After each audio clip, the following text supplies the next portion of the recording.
ভাঙ্গা, সদরপুর ও চর ভদ্রাসন উপজেলার ইউনিয়ন নিয়ে গঠিত ফরিদপুর ৪ আসন থেকে দুটি ইউনিয়নকে ফরিদপুর ২ আসনে অন্তর্ভুক্ত করে গেজেট প্রকাশ করে নির্বাচন কমিশন।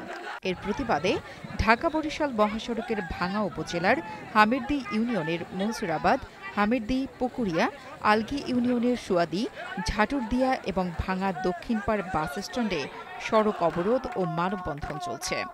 শুক্রবার সকাল ৮:৩০ থেকে এই মানববন্ধন ও বিক্ষোভ শুরু হয়। এ সময় মনসুরাবাদ, সুয়াদি, হামিরদী ও ভাঙ্গা বাস স্ট্যান্ডের দুই দিকে প্রচুর গাড়ি আটকা পড়ে। বসুন্ধরা টিস্যু, অশুদ্ধতার বিরুদ্ধে এক বিন্দুও ছাড় নয়। মানববন্ধনে স্থানীয়দের দাবি, তারা ভাঙ্গা উপজেলা রেখে নগরকান্দার সঙ্গে সম্পৃক্ত হতে চান না।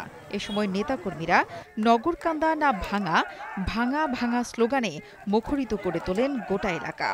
এর আগে বৃহস্পতিবার নির্বাচন কমিশনের পক্ষ থেকে ৩০০ সংসদীয় আসনের সীমানা পুনর্বিন্যাস সংক্রান্ত একটি নোটিশ জারি হয়। এতে প্রথমবারের মতো ভাঙ্গা উপজেলার আলগী ও হামিরদী নামক দুই ইউনিয়ন পার্শ্ববর্তী নগরকান্দা ও সালথার সঙ্গে ফরিদপুর ২ আসনে সংযুক্ত করে গেজেট প্রকাশ করে।